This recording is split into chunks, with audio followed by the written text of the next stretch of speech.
Growing up in St. Louis, we always loved music. His journey through life has took him through lots of ups and downs. Some more significant than others. A life full of confusion, love, and of course heartbreak.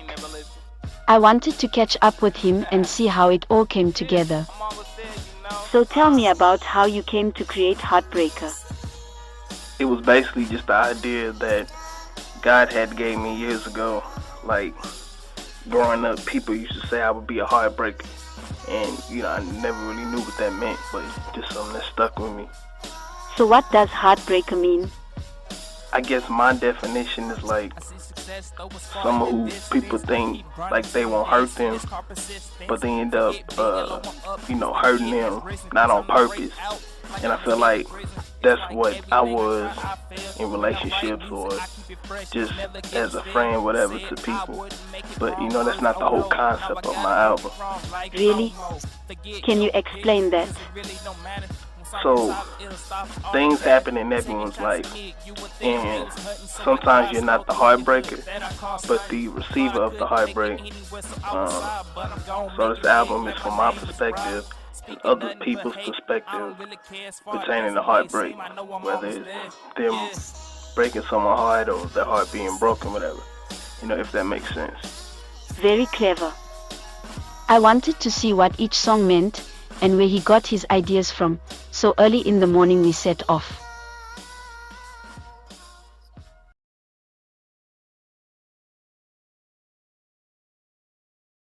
So tell me what we're looking at here. So this is a picture of a house my parents used to stay at. It's in a real, poor part of St. Louis.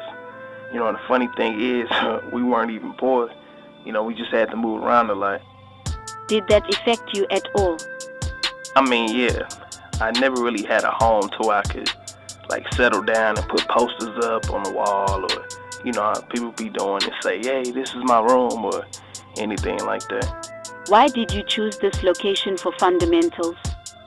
This house was like a first for everything.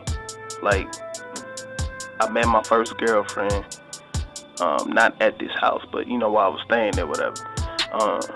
I got my first job, first car, and fundamentals are like what you need to learn before you can advance to other things, other levels. I guess you can call it. It was a first for everything. I feel like this is where it all began. Recording music, everything. My closet, whatever. Bought my first mic from I forgot what store, but that's why I started doing everything.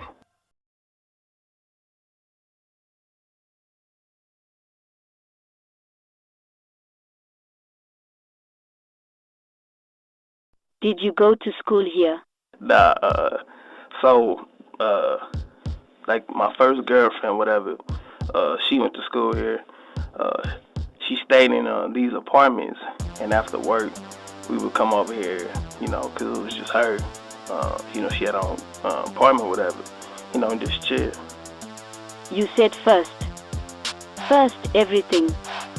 Yeah, first love, heartbreak, anger, issues, everything. It was mostly arguments when we was together because it was because of her ex. Care to explain? Yeah, so her ex was in the military, I don't know, another state, but I'm not sure what state. And when we first started talking, whatever, she was like, oh, I still love him, blah, blah, blah, blah. Me being so young, and, they haven't seen each other in years, I wasn't even tripping off of it. And once she told me he was married and whatever, I was like, oh, I ain't worried about it, I got this, but she let it go, whatever. Did it work? Yes and no. Eventually she left me for him, and she regretted it, because going through the heartbreak stage, you want to see the person fail and everything. So I had checked the Facebook a couple months after that, and she was like, oh, maybe I made a mistake and all that stuff. And I got her a promise ring. Side note. I felt I loved it. It wasn't real, I guess, but I wanted her to understand who I was. I was only 19, but I wanted to marry her, so I thought, but things didn't work out. It hurt, but now I can smile and say, I'm glad everything happened the way it did, you feel me?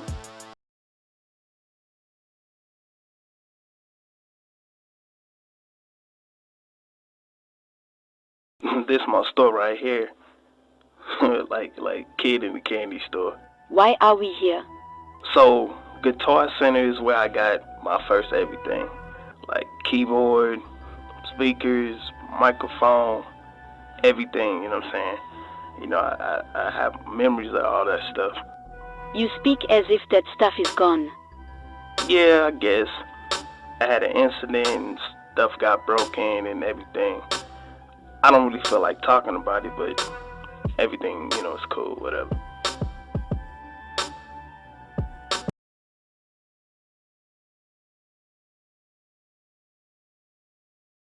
I've heard a lot about this place. Is it true? Like, that depends if it's bad. It's true then. So, my oldest son, before he was born, he had his appointments there. Well, not him. I guess like the ultrasounds, stuff that comes with, having the baby, preparing it, whatever. What made it so bad? Like the unprofessionalism. Like when you walk in, people don't ever know nothing, and like for example, it took almost a month to find out whether I was having a girl or a boy because the doctor was always gone, and it was like two doctors for the whole place. Come to find out, she was having a baby too. She was at her appointments, but I'm like, y'all can't communicate. But I was like, we ain't going here again. So the song says it's just a word. I mean, yeah. Basically, the people who said they would never forget me and all that stuff, they did. So basically, I was like, oh, what you saying is just a word, Have you spoken since to anyone? No, so, I tend to leave people in the past and them be like just a memory. It broke my heart to see what I said and what I thought come true, What's the apartment about? One of the last times I remember seeing my older sister. I had helped my dad move a couch upstairs, and I saw her a few times after she moved again, but she ghosted everybody for whatever reason, so haven't heard from her since. What do you think happened? Hey, my guess is as good as yours, for real. Like my mom always be telling me, just pray for him,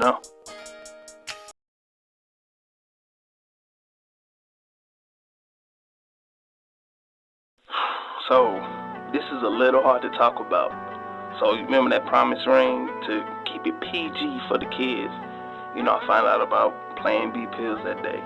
It's just like a rush of emotions and, things happen as they say. It happened at Subway. Nah, happened at Subway. Nah, so these are two different days. So on that day, my heart broke because I felt like she didn't want to have my kid if he even went that far. But I heard some stuff about her past and it hurt, you know what I'm saying? Like, anyway. And last time I saw her, we went to Subway to eat dinner. I think it was on campus or whatever, and that was a wrap. So basically this is about your ex? No, my daughter. She's deceased now, but I miss her, and at the end, you can hear what I'm feeling now. Give me a moment.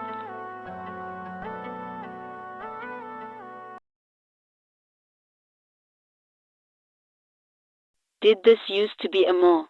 Yeah, we up in Jared and St. Louis Mills and Hazelwood before they shut it down. Hold on, okay.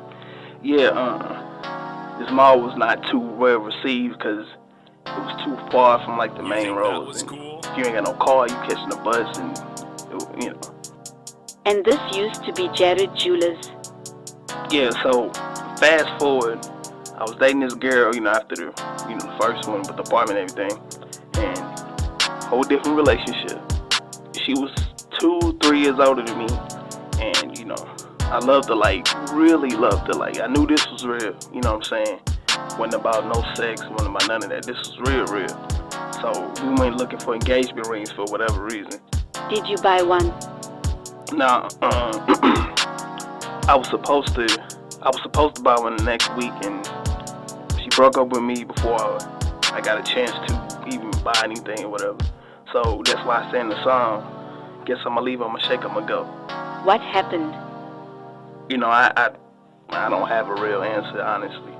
Wasn't no cheating or nothing like that, so I don't know. So years later, we had a conversation, whatever. She said she was sorry. She didn't know what she was doing, and we was young. So I'm not sure if that was her way of trying to get me back, but she changed, like my life changed me. I guess for good and bad, whatever, but you know, it could never happen again with us. You know, it's a wrap.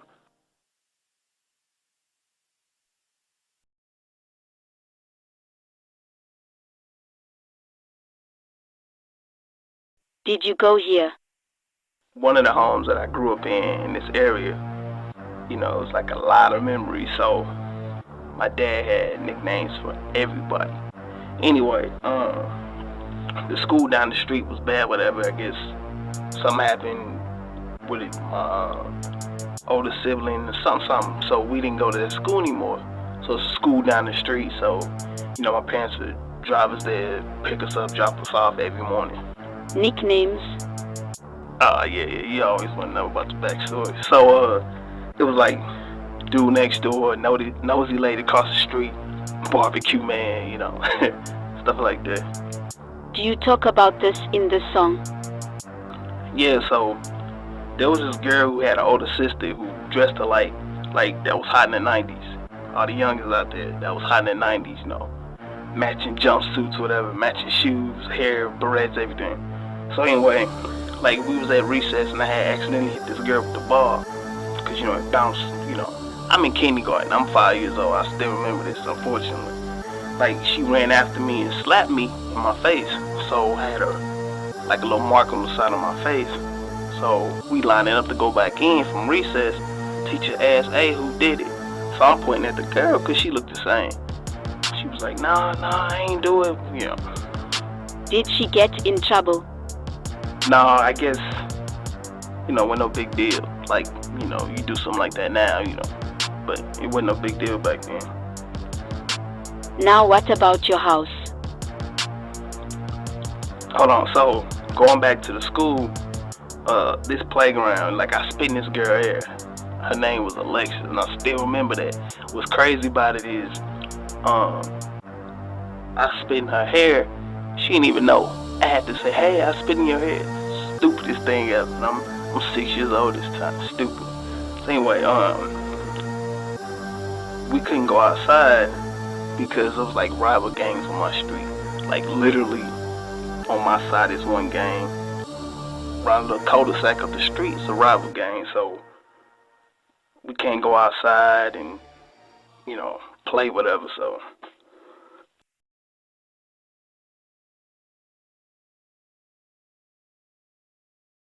Now this is one of my favorite songs. Yep. Depending on yo. Yeah. So this was this is the first apartment I ever had. Whispering Lake. It was cool for the first apartment, but rent used to jump up and every year, whatever. So I guess they said something about the market price or something. It's crazy. So you'll go from like literally $500 to like $700-800. So it's crazy. You didn't have any help? I mean, yes and no. Me being a man, you know what I'm saying, pride kick in. Never wanted to depend on others because people steady change on you. Because once they help you out, oh, I got you. But when they in time of need and you ain't got it, they want to bring up something in the past thinking you being stingy. So I never really wanted to go through that. So I had rent on my credit card at the time that I had. It was like $5,000 or $6,000 because I need food, I need this, boom. I don't ask nobody, but through it all, you know what I'm saying, that anxiety, worrying about everything taught me to depend on God even more. So all that had to happen, you know.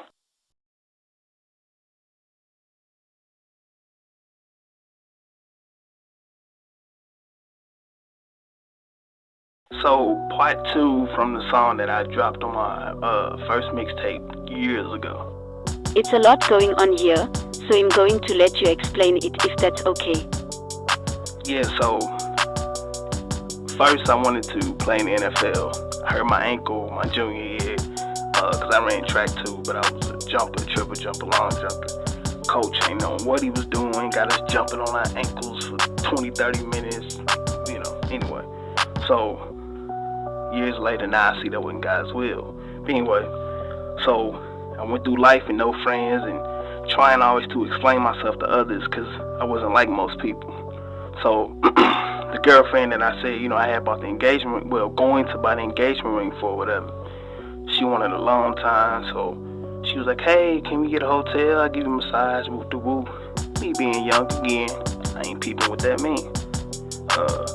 And I was the one that always paid for everything, which I ain't had no problem for, but come on now. She talking about, yeah, her ex was a bum and he used me and I'm not taking care of nobody's son. That wasn't even me, whatever. So, fast forward, I was at this job for like almost 5 years. And I got fired because they lied and said I wasn't doing my work. Now, keep this in mind. I started off as a housekeeper, then I left as a maintenance tech one, worked my way up. You see what I'm saying? So, COVID made things cool because while I was looking for jobs and everything, I think I was out of work for like 2 months. Because the COVID had hit and everybody was like, whoa, I got unemployment, plus the little extra, stimulus checks and everything was cool, and this is like one of the most deepest, realest songs I've ever written. So is this like the last Let Me Explain song? Yeah, because it's like stuff from the past that I never told anyone now, and I guess it's like my healing process, you know what I'm saying? Getting it out to the world. Not necessarily getting a response, but me knowing that other people can hear it, you know what I'm saying? Well, I have to say it's been a pleasure today, and I'd like to thank you for giving me the opportunity to speak with you today. Hey, it was my pleasure. Kind of hungry anyway. About to go to Applebee's. Hopefully the food ain't cold. Hey man, thanks on that commercial too again, man. Right. Any final words? Go download and stream my new album, Heartbreak. Make it simple, just go to I'mWillWilliams.com. That's all one word. Be blessed, the Cypress Music Group. Shout out Jesus Christ for everything, man. Chill.